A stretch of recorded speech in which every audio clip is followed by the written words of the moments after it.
कांग्रेसको बैठकमा सांसद प्रदीप पौडेलले भने छानबिन समिति बनाउन तयार नभए प्रचण्डलाई दिएको समर्थन फिर्ता लिनुपर्छ। रमेश लेखक भन्छन् दलको बैठकमा अहिले सरकार फेर्ने र ढाल्ने कुरा रहेको छैन। प्रधानमन्त्री आफैले पदबाट राजीनामा दिनुपर्ने एमाले अध्यक्ष केपी शर्मा ओलीको भनाई। पूर्व राष्ट्रपति भण्डारी एमालेको सक्रिय राजनीतिमा फर्कन सक्ने ओलीको संकेत। अमनलाललाई सरकारबाट फिर्ता बोलाउने माओवादीको निर्णय। बालोटार बैठकमा सहभागी मोदीले भने मैले 3 महिना अघि नै राजीनामा बुझाएको थिएँ, जे गर्ने यो गर्नुस्। सुनिल शर्माको स्पष्टीकरण। गृहमन्त्री र अर्थमन्त्रीले सुन तस्करी गर्नुभयो, मैले भनेकै छैन। संसदमा बोल्न नदिए विद्रोह गर्छु। प्रकाश शरणसँग मलाई कुनै लिनु दिनु छैन। दलको बैठकबाट निस्कँदै सुनिल शर्माले भने देउवा पनि जिन्दाबाद, घरमा गएर खुट्टा ढोक्छु। प्रधानमन्त्री प्रचण्डले अहिलेसम्म आफूलाई बिदा हुनुस् नभनेको सुदन किरातीको तर्क।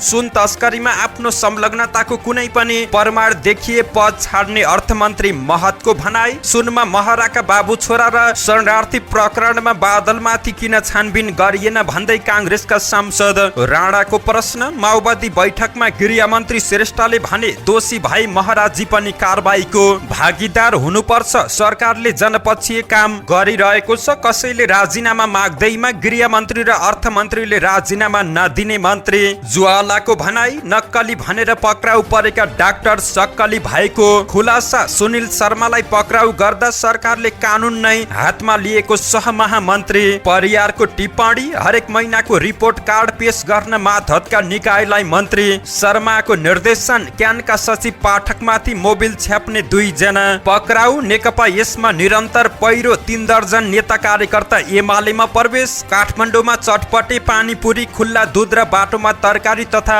फलफुल बिक्रीमा रोक लगाउने तयारी। विदेशबाट आउनेका लागि त्रिभुवन विमानस्थलमा सो घोषणा कक्ष सञ्चालनमा। 2 लाख घुस लिँदै गर्दा इन्जिनियर सहित 2 जना पक्राउ। भावना तमाङलाई 15 महिना 15 दिन कैद र पीडितलाई 90 लाख क्षतिपूर्ति भराउने फैसला। साउदीमा अल्पत्र परेका नेपालीको उद्धारका लागि 2,75,000 रुपियाँ सहयोग। वैदेशिक रोजगारीमा लैजाने भन्दै बंगलादेशबाट नेपाल ल्याई बन्धक बनाउने गिरोहका 7 जना पक्राउ। बबई नदीमा दाउरा छोप्ने क्रममा डुबेर 2 जना बेपत्ता। न्युरो टिप्न गएका बाबु छोरालाई खोलाले बगाउँदा बेपत्ता। अवरुद्ध पृथ्वी राजमार्ग 2 तर्फी सञ्चालनमा। काली गण्डकी करिडोरको बागलुङ खण्ड 3 दिनदेखि अवरुद्ध। कर्णालीका हिमाली जिल्लामा वायु सेवा बन्द। भारतले आउँदो बिहिबार तेस्रो पटक धौली गंगाको बाँध खोल्दै बाढीको सम्भावना। बक्यौता रकम चुक्ता गरेपछि सिम्ब्रिकले पायो उडानको अनुमति। र मोरङको सुन्दर हरैचामा भारतीय युवाको शव फेला हत्याको आशंका।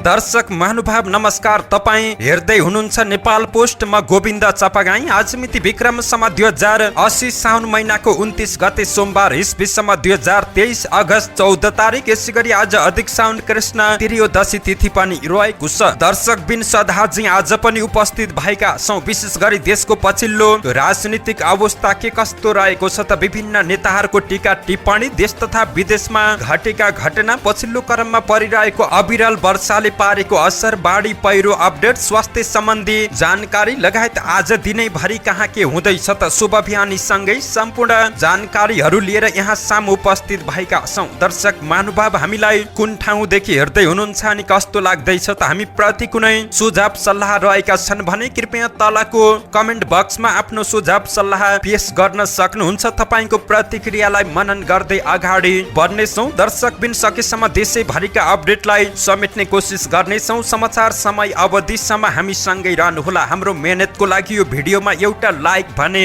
अवश्य गरिदिनु होला। शुभ बिहानी सँगै समाचारको दैलो उघारौँ। छानबिन समिति बनाउन तयार नभई प्रचण्डलाई दिएको समर्थन पनि फिर्ता लिनुपर्छ भन्दै प्रदीप पौडेलको प्रस्तावको प्रसङ्गबाट नेपाली कांग्रेसको बैठकमा सुन प्रकरणमा उच्च स्तरीय छानबिन समिति बनाउनु पर्ने प्रस्ताव भएको छ। सरकारले सुन प्रकरणको छानबिनमा आलटाल गरेको भन्दै जारी संसदीय दलको बैठकमा सांसद प्रदीप पौडेलले पार्टीले उच्च स्तरीय छानबिन समितिको कुरा उठाउनु पर्ने बताएका छन्। छानबिन समितिको लागि तयार नभई प्रचण्ड माथिको समर्थन फिर्ता लिनुपर्ने उनको भनाई रहेको छ। पौडेलले भने प्रधानमन्त्री र गृहमन्त्री छानबिनका समिति गठन गर्न तयार हुनुहुन्न। यो देख्दा उच्च तहसम्म संलग्न क्षमता भएको देखिएको छ। अब छानबिन समितिको प्रस्ताव कांग्रेसले नै गर्नुपर्छ। यदि उहाँहरू तयार नभए प्रचण्ड नेतृत्वको सरकारमाथि दिएको समर्थन फिर्ता लिनुपर्छ। पछिल्लो समय प्रधानमन्त्री र गृहमन्त्रीको कदम प्रति कांग्रेस नेताहरू सन्तुष्ट हुन सकेका छैनन्। पौडेलले कांग्रेसका नेतालाई पक्राउ गरेर प्रधानमन्त्री र गृहमन्त्रीले प्रतिशोध साधेको भन्दै आलोचना गरेका छन्।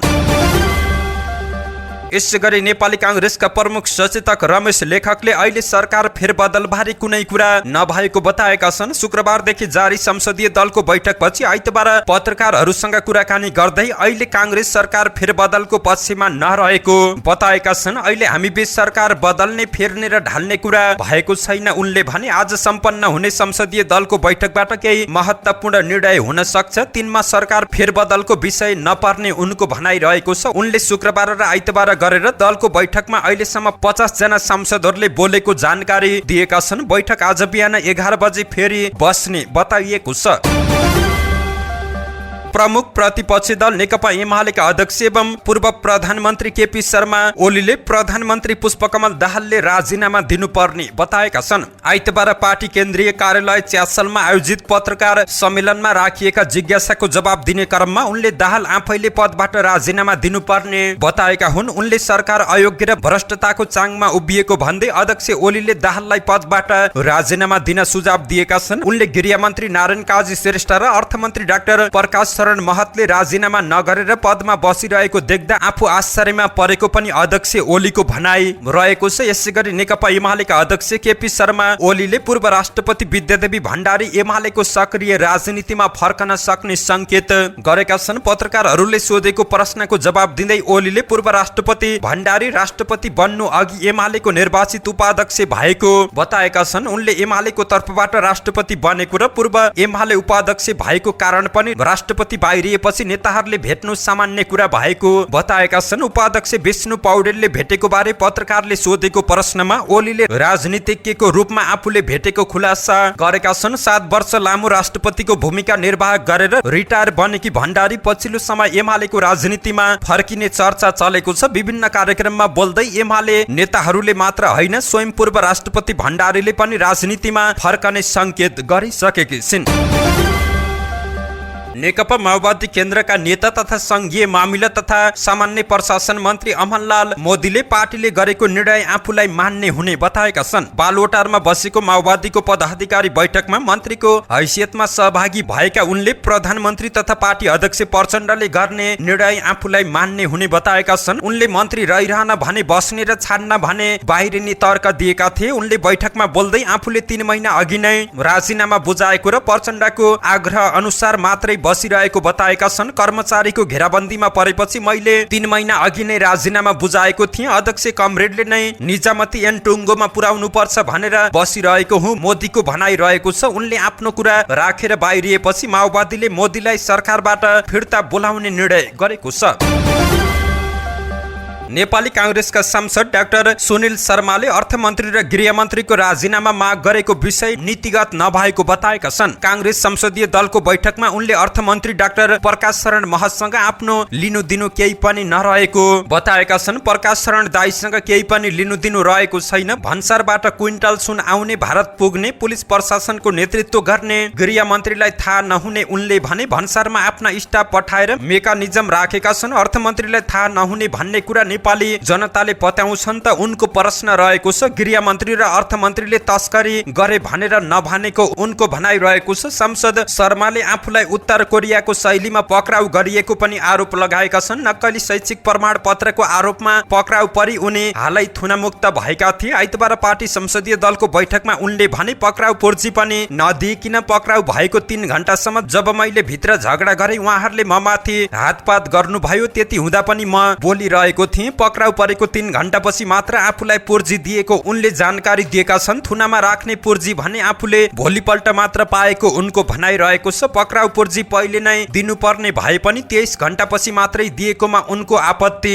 रहेको छ। उनले पार्टी सभापति शेरबहादुर देउवा आफ्नो पिता समान भएको बताएका छन्। पार्टी सभापतिलाई यसपछिको प्रधानमन्त्री बनाउने विषयमा आफूले बोलेका कुरा गल्ती भएको भए फिर्ता लिनुपर्ने बताएका छन्। शेरबहादुर देउवालाई प्रधानमन्त्री बनाएर अगाडि जानुपर्छ पर्छ भन्ने कुरा सिधा रहेको छ। दायाँ बायाँ कुरै छैन। नेताहरूले भित्र र बाहिरको परिस्थिति र विविध कुरा हेर्नुहुन्छ तर ढिलो चाँडो त्यही जान्छ। उनले संसदीय दलको बैठकबाट बाहिरिँदै भनेका छन् थुनामुक्त भएपछि केपी ओली जिन्दाबाद भनेको, तर देउवाको नाम नलिएको विषयमा पत्रकारले उनलाई प्रश्न सोधेका थिए। त्यसको जवाफमा त्यति बेला म अलि टेन्सनमा पनि थिए। पार्टीको सभापतिलाई मुर्दाबाद भनेको सुन्नुभयो र म उहाँलाई घरमा गएर खुट्टा ढोगेर भेट्छु भनेर भनिरहेको छु। शेरबहादुर देउवालाई जिन्दाबाद भन्न मैले पैसा तिर्नु पर्छ र उनको प्रश्न रहेको छ। हाम्रा सबै नेता जिन्दाबाद नै हो, व्यक्तिमा नजाउँ। उनले आजको संसद बैठकमा आफूले निर्धक्क कुरा राख्ने पनि बताएका छन्। गृहमन्त्रीको राजीनामा मेरो बटम लाइन हो। आज मलाई संसदमा बोल्न दिएन भने म विद्रोह गर्छु। यो कुरा मैले हिजो बैठकमा पनि राखेको छु। शर्माले यो सरकारलाई आतंककारीको उपनाम पनि दिएका छन्। मैले बैठकमा पनि यो सरकार आतंककारी हो भने मलाई सरकारमा भएको फिल भएको छैन। बालकृष्ण खानलाई आरोप लाउन साथ हदगडी लगाएर थुनी हाल्नु पर्ने। उहाँहरूको 234 पटक कल गर्दा पनि किन पक्राउ गरिएको छैन उनको प्रश्न रहेको छ। यी गृहमन्त्रीले उत्तर कोरियाको जस्तो आतंककारी व्यवस्था लागू गरिरहेका छन्। उनले राजीनामा दिनै पर्छ। यो सरकार टिक्दैन, कति घण्टा कति दिन भन्ने मात्र हो। गृहमन्त्रीले राजीनामा दिनै पर्छ उनको अडान रहेको छ।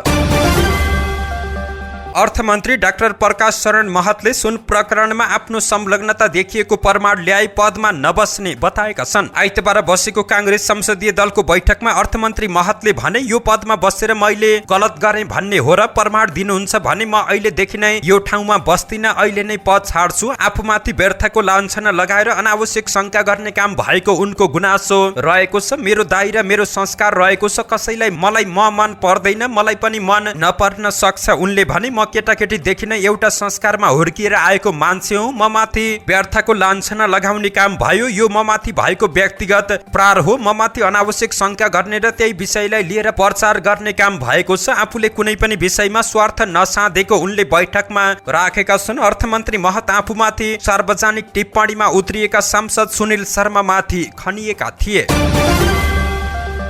सत्तारूढ नेपाली कांग्रेसका सांसद उदय शमशेर राणाले सरकारले अघि बढाएको छानबिनमा कांग्रेस नेताहरूलाई मात्रै टार्गेट गरेको प्रति असन्तुष्टि व्यक्त गरेका छन्। संसदीय दलको बैठकपछि सञ्चारकर्मीहरूसँग कुरा गर्दै उनले सुन प्रकरणमा नाम जोडिएका प्रधानमन्त्रीका पार्टी उपाध्यक्ष कृष्ण बहादुर महरामाथि किन छानबिन नगरेको भन्दै प्रश्न गरेका छन्। उनले भने कांग्रेसका नेता कार्यकर्तामाथि मात्रै अनुसन्धानको घेरामा राख्न मिल्दैन। महराका बाबु छोराको सुन प्रकरणमा नाम जोडिएको छ, उनीहरूमाथि किन छानबिन भएन त्यो कुरा पनि आएको छ। भुटानी शरणार्थी प्रकरणमा पनि त्यो प्रक्रिया बादल गृहमन्त्री हुँदा सुरु भएको छ। किन उनलाई अनुसन्धानमा ल्याइएन, अरूलाई किन ल्याइयो तर कांग्रेसलाई मात्र टार्गेट गरियो भन्दै उनले अनेकौं प्रश्न गरेका छन्। नेकपा माओवादी केन्द्रका वरिष्ठ उपाध्यक्ष एवं गृहमन्त्री नारायण काजी श्रेष्ठले सुन प्रकरणमा दोषी देखिए आफ्नै पार्टीका वरिष्ठ उपाध्यक्ष कृष्ण बहादुर महरा पनि कारबाहीको भागीदार हुनुपर्ने बताएका छन्। आइतबार बसेको माओवादी पदाधिकारी एवं सरकारका मन्त्रीहरूको बैठकमा गृहमन्त्री श्रेष्ठले यस्तो बताएका हुन्। उपाध्यक्ष कृष्ण बहादुर महराजीको बारेमा पनि सीआईबीको रिपोर्ट मिडियामा आएको समाचारबारे जानकारी गराएका छन्। दोषी भए कसैलाई पनि नछाड्ने उनको भनाइ रहेको छ। माओवादी उपाध्यक्ष महरा र उनका छोरा राहुल महरा इलेक्ट्रिक चुरोट भेपमा लुकाएर ल्याइएको 9 किलो सुन प्रकरणमा मुछिएका छन्। महराका छोरा राहुलले सुन ल्याउने चिनिया नागरिकसँग पटक पटक फोन गरेको तथ्य सीआईबीले फेला पारेको छ।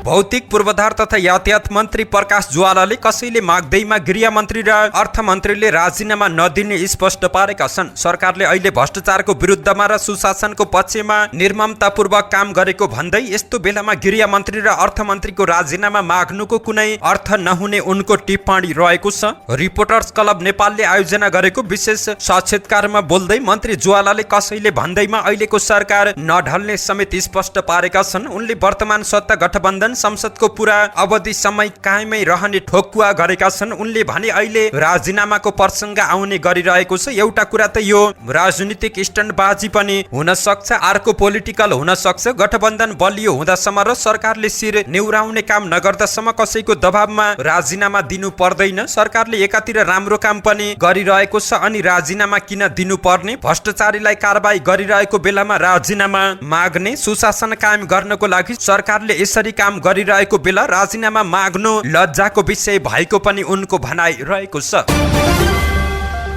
प्रहरीको केन्द्रीय अनुसन्धान ब्युरोले नक्कली प्रमाण पत्रको आधारमा काम गरेको आरोपमा पक्राउ परेका एकजना चिकित्सक सक्काली भाइको प्रमाणित भएको छ। साउन 25 मा ब्युरोले महोत्तरीको पिपरा 8 घर भएका डाक्टर रञ्जित कुमार यादवलाई काठमाडौँबाट पक्राउ गरेर म्याद लिएर अनुसन्धान गरिरहेको छ। तर डाक्टर रञ्जित सक्काली चिकित्सक भएको पुष्टि भएसँगै केन्द्रीय अनुसन्धान ब्युरोले गरेको अपरेसनको विश्वसनीयतामाथि नै प्रश्न उठेको छ। नाम जुधीको आधारमा सिआइबीले डाक्टर रञ्जितलाई पक्राउ गरेको भेटिएको मेडिकल काउन्सिलका रजिस्ट्रार डाक्टर कृष्ण प्रसाद अधिकारीले जानकारी दिएका छन्। डाक्टर अधिकारीले भने नाम जुधीका 2 जना मानिस अलग हुन् भनेर मैले पत्र लेखेर पठाएको छु। डाक्टर रञ्जित र सिआइबीको खोजी सूचीमा रहेका अर्का चिकित्सकको बुवाको नाम बाहेक अरू नाम थर मिलेको भेटिएको छ। डाक्टर रञ्जित जनकपुरमा पढेका हुन्। ब्युरोले पक्राउ गरेका मध्ये एकजना चिकित्सक फरक परेको कुरा आफूलाई जानकारी आएको जिल्ला सरकारी वकिल कार्यालय काठमाडौँका प्रमुख अच्युत मणि नेउपानेले जानकारी दिएका छन्। ब्युरोले नेपाली कांग्रेसका सांसद सुनिल शर्मा सहित 8 जनालाई नक्कली प्रमाणपत्र लिएको आरोपमा पक्राउ गरेको थियो। शर्मालाई जिल्ला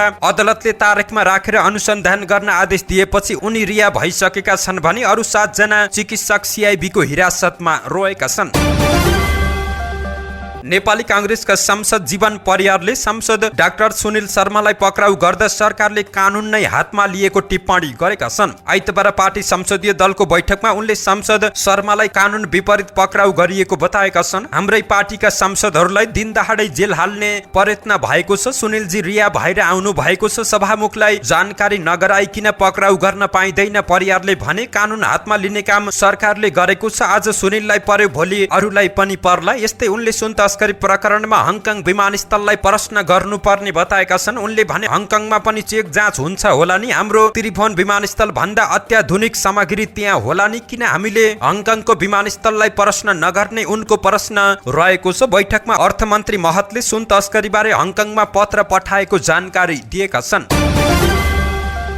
सञ्चार तथा सूचना प्रविधि मन्त्री रेखा शर्माले सुशासन कायम गर्न सेवा प्रवाहलाई गुणस्तरीय बनाउन अब कुरा नभई काम गर्नुपर्ने बेला आएको बताएकी छिन्। मन्त्रालय मार्फतका सबै निकायलाई हरेक महिनाको प्रगति विवरणको रिपोर्ट कार्ड बनाएर पेश गर्न पनि उनले निर्देशन दिएकी हुन्। सञ्चार तथा सूचना प्रविधि मन्त्रालयमा आयोजित आर्थिक वर्ष 2079-80 को वार्षिक समीक्षा तथा मन्त्रालय स्तरीय विकास समितिको बैठकलाई सम्बोधन गर्दै यस्तो निर्देशन दिएकी हुन्। हाल सञ्चार तथा सूचना प्रविधि मन्त्रालय अन्तर्गत आम सञ्चार, सूचना प्रविधि, दूरसञ्चार, चलचित्र, मुद्रण र हुलाक सेवा गरी 6 क्षेत्र तथा विभिन्न 18 वटा संस्थान र निकाय रहेका छन्।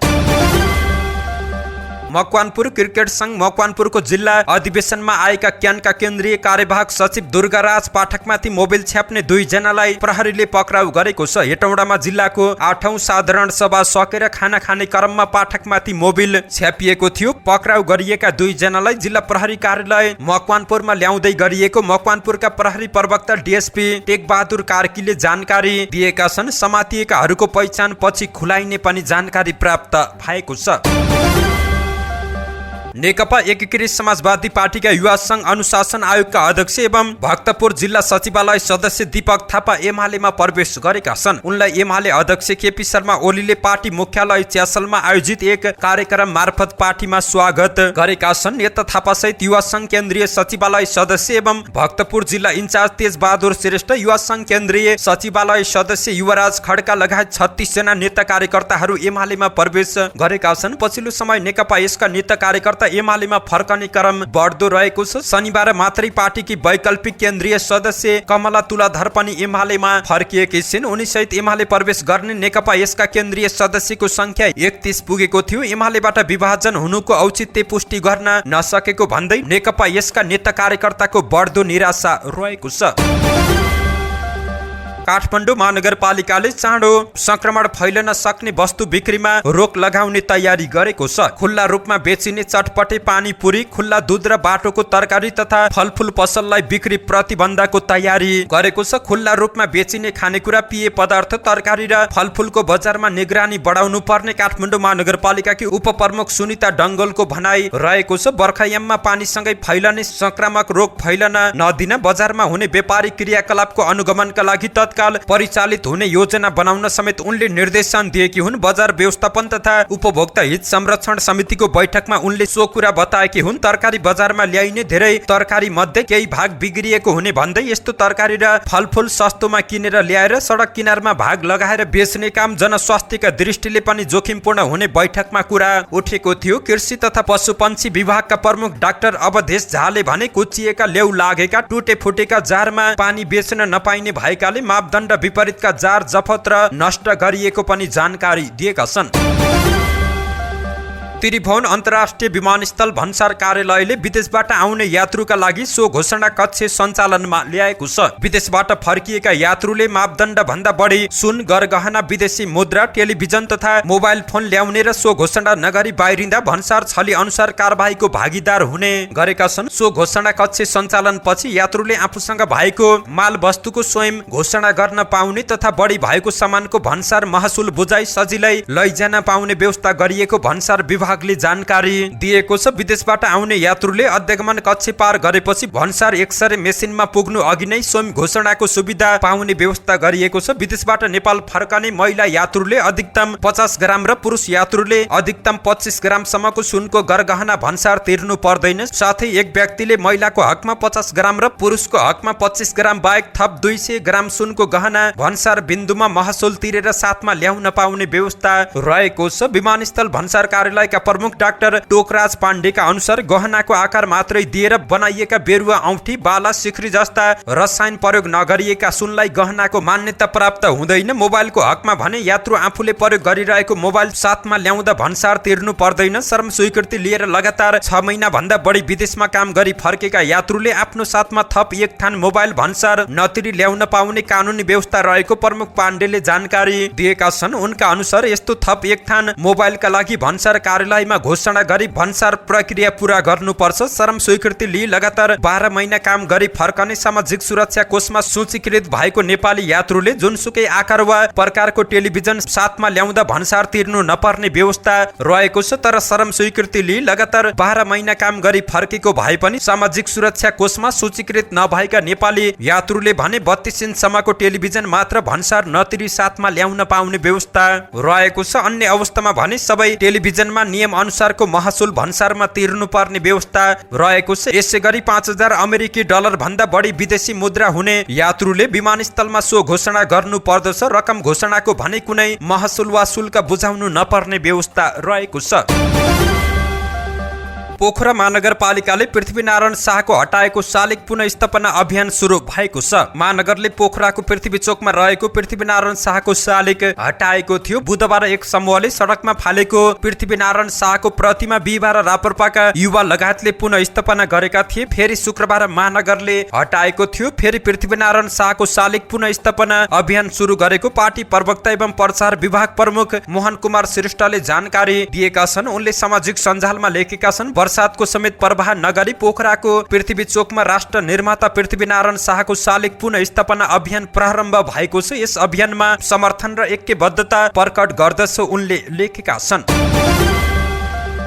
धनुषाको शहीद नगर नगरपालिकाका इन्जिनियर सहित 2 जनालाई अख्तियारले पक्राउ गरेको छ। अख्तियार दुरुपयोग अनुसन्धान आयोगको बर्दिवास स्थित कार्यालयबाट खटिएको अनुसन्धान अधिकृतको टोलीले घुस रकम सहित उनीहरूलाई पक्राउ गरेको छ। टोलीले विशेष सूचनाका आधारमा उक्त पालिकाका इन्जिनियर रमेश कुमार चौधरी र सहयोगी गुरुदेव यादवलाई पक्राउ गरेको अख्तियार बर्दिवासका कार्यालय प्रमुख रामबहादुर कुरुवाङले जानकारी दिएका छन्। गोठ कोइलपुरका विद्यालयको पर्खाल निर्माण बापत ठेकेदारसँग पटक पटक रकम माग गर्दै आएकोमा इन्जिनियर चौधरीले 1 लाख नगद र सोही बराबरको चेक लिएको अवस्थामा पक्राउ गरिएको कार्यालयले जानकारी दिएको छ। पक्राउ परेका 2 जनालाई नियन्त्रणमा लिएर थप अनुसन्धानका लागि टोलीले आफ्नो साथमा लगेको छ।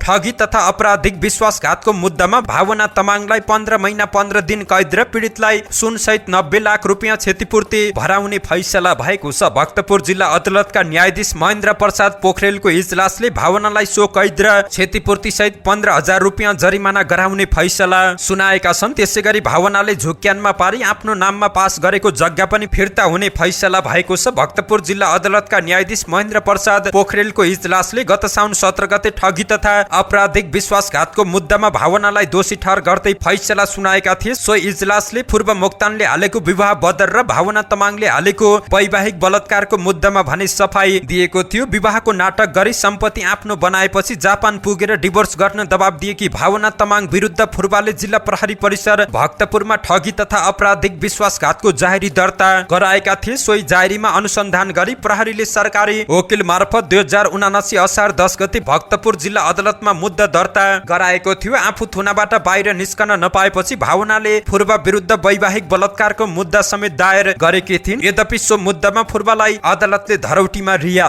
गरेको थियो। साउदीमा अल्पत्र परेका नेपालीको उद्धारका लागि 2,75,000 रुपियाँ सहयोग जुटेको छ। वैदेशिक रोजगारीका क्रममा साउदी अरेबियामा पुगेर अल्पत्र परेका दुर्गाबहादुर सुनारको उद्धारका लागि साउदी एनआरएनए आरसीसी जेद्दाले 2,75,000 रुपियाँ सहयोग गरेको छ। अल्पत्र परेका सुनारलाई उद्धारका लागि नेपाली वाणिज्य दूतावास जेद्दाले आर्थिक सहयोगको लागि अपिल गरे अनुसार सो रकम वाणिज्य दूत शत्रुधन पोखरेललाई हस्तान्तरण गरिएको छ। सुनार वैदेशिक रोजगारीका सिलसिलामा सन् 2016 मा साउदी पुगेका थिए। कम्पनीले चालकको काम दिए लगतै बिना लाइसेन्स काम गर्दा सडक दुर्घटनामा अर्को गाडी ठोकिँदा सुनारलाई साउदी निकायले निजको गल्ती रहेको ठहराउँदै 65,000 साउदी रियालको जरिमाना दोस्रो पक्षलाई तिर्नुपर्ने गरी फैसला सुनाएको थियो।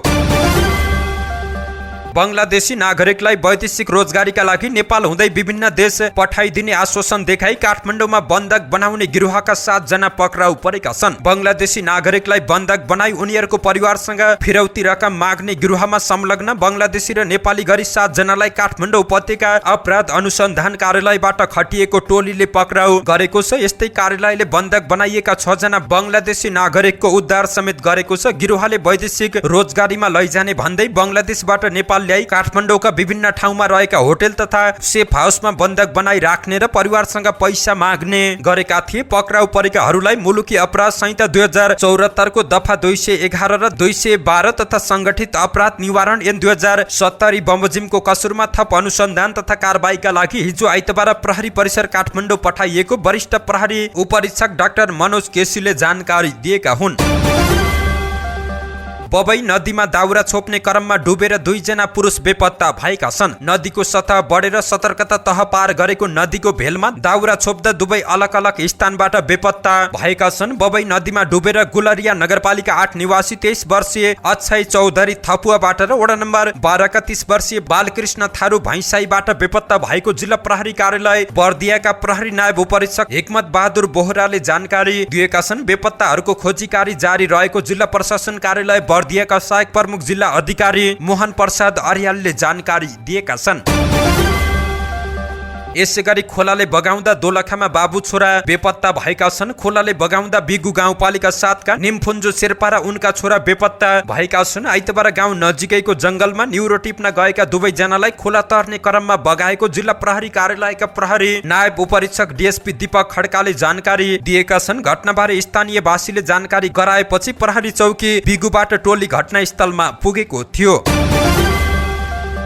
समाचार संकलन गर्दै गर्दाको समय अवधिसम्म पहिरोको कारण अवरुद्ध बनेको पृथ्वी राजमार्ग अन्तर्गत दमौली डुम्रे सडक खण्ड दुईतर्फी रूपमा सञ्चालनमा आएको छ। तनहुको व्यास नगरपालिका 12 स्थित बेल भन्ज्याङमा माथिबाट पहिरो खस्दा हिजो दिउँसो 12:30 बजेदेखि राजमार्ग अवरुद्ध बनेको थियो। केही दिनदेखिको अविरल वर्षाका कारण उक्त सडक खण्डमा पहिरो खसिरहेकाले पटक पटक अवरुद्ध हुने गरेको जिल्ला प्रहरी नायब उपरीक्षक मोहन बहादुर खाँडले जानकारी दिएका छन्। जिल्ला तथा इलाका प्रहरी कार्यालयबाट खटिएको विपद व्यवस्थापन टोली र स्थानीय पालिकाको सहकार्यमा पहिरो पन्छाइएको जानकारी प्राप्त भएको छ।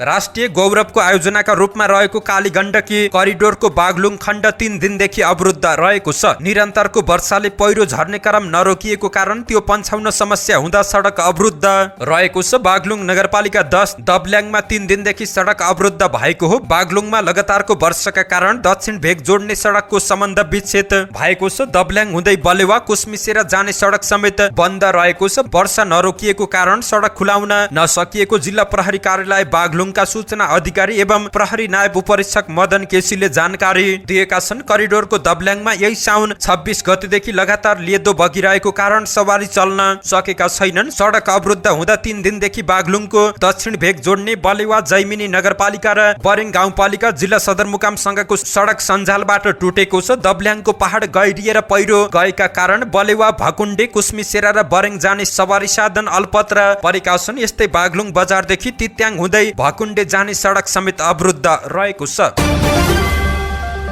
सुर्खेत तथा नेपालगञ्जबाट कर्णालीका हिमाली जिल्लामा हुने वायु उडान ठप्प भएको छ। मौसम खराबीका कारण लामो समयदेखि वायु सेवा अवरुद्ध हुँदै आएको छ। बिहानै मौसम नखुल्ने तर दिउँसो 12 बजेपछि उडान गर्न नपाउने गरी नेपाल नागरिक उड्डयन प्राधिकरणले यही साउन 13 गते गरेको निर्णयले कर्णालीमा वायु उडान रोकिएको छ। वायु मार्ग रोकिएपछि हिमाली जिल्लाबाट उपचार तथा अन्य कामका लागि नेपालगञ्ज तथा सुर्खेत झर्ने यात्रु मर्कामा परेका छन्। नेपालगञ्जबाट दैनिक उडान हुने डोल्पाको जुफाल विमानस्थल, हुम्लाको सिमकोट, मुगुको तालचा र बाजुरामा पनि उडान बन्द भएको छ। त्यस्तै कालीकोट र डोल्पाको मसिने चौरमा निर्माण भएको विमानस्थलमा अहिलेसम्म जहाजको अवतरण हुन सकेको छैन। वर्षयाममा सडक अवरुद्ध भएकाले बिरामी लैजान सबैभन्दा बढी समस्या भएको सर्वसाधारणको गुनासो रहेको छ। भारतले उत्तराखण्ड राज्यको पिथौरागढ जिल्लाको छिरकिल्लामा रहेको धौलीगङ्गा जलविद्युत परियोजनाको बाँधका ढोका तेस्रो पटक खोल्ने भएको छ। जिल्ला प्रशासन कार्यालय दार्चुलाले हिजो आइतबार एक सूचना निकालेर आउँदो बिहिबार बिहान 5 देखि बेलुका 8 बजेसम्म धौलीगङ्गाको बाँधको ढोका खोल्ने जानकारी गराएको छ। भारतीय प्रशासनले सरसफाई गर्ने भन्दै नेपाली प्रशासनलाई जानकारी गराएको सहायक प्रमुख जिल्ला अधिकारी प्रदीप सिंह धामीले जानकारी दिएका छन्। बाँधका ढोका खोल्दा महाकाली नदीमा पानीको बहाव बढ्ने भन्दै प्रशासनले नदी किनार बस्तीका नागरिकलाई सतर्कता अपनाउन आग्रह गरेको छ। भारतले बर्खाको समयमा बेला बेला बाँधको ढोका खोल्दै आएको छ। भारतले गएको असार 26 गते पहिलो पटक बाँधको ढोका खोलेको थियो भने पुनः साउन 6 गते दोस्रो पटक बाँधको ढोका खोलेको थियो। साउन 6 गते दोस्रो पटक खोलेको बाँधले दार्चुलाको पारिपट्टि भारतीय क्षेत्र दार्चुलामा एक घर बाढीले बगाएको थियो। यसअघि 2070 सालमा भारतले नेपालतिर कुनै जानकारी नदिई बाँधका ढोका खोल्दा नेपालतिर क्षति भएको थियो। पछिल्ला वर्षहरूमा भारतले परियोजनाका ढोका खोल्दा नेपालतिर पूर्व जानकारी दिने गरेको छ। सिमरिक एयरले उडान अनुमति पाएको छ। नेपाल नागरिक उड्डयन प्राधिकरणलाई सबै बक्यौता रकम बुझाएपछि सिमरिकले 3 दिनपछि उडान अनुमति पाएको छ। सिमरिक आइतबार अपराह्न 4 बजेदेखि लागू हुने गरी उडान अनुमति पाएको हो। बक्यौता रकम नतिरेपछि प्राधिकरणले गएको शुक्रबार सिमरिकका सबै उडानमा रोक लगाएको थियो। सिमरिकले प्राधिकरणलाई 55,12,000 रुपियाँ तिर्नु पर्ने रहेको थियो, तर बक्यौता रकम समयमा नबुझाएपछि प्राधिकरणले उडानमै रोक लगाएको थियो। मोरङको सुन्दर हरैचा 12 स्थित पैनीमा भारतीय युवाको शव फेला परेको छ। सुन्दर हरैचा नगरपालिका 12 मा भारतीय युवाको शव शंकास्पद अवस्थामा भेटिएको छ। भारतको उत्तर प्रदेश घर भएका 24 वर्षीय साजिक खानको शव पैनीमा डुबिरहेको अवस्थामा आइतबार दिउँसो फेला परेको प्रहरीले जानकारी दिएको छ। घटनास्थल र शवको प्रकृति हेर्दा खानको हत्या भएको हुन सक्ने आशंका प्रहरीको रहेको छ। खानको निधार, मुख लगायत शरीरका विभिन्न भागमा चोट रहेको अवस्थामा शव भेटिएको प्रहरीले जानकारी दिएको छ।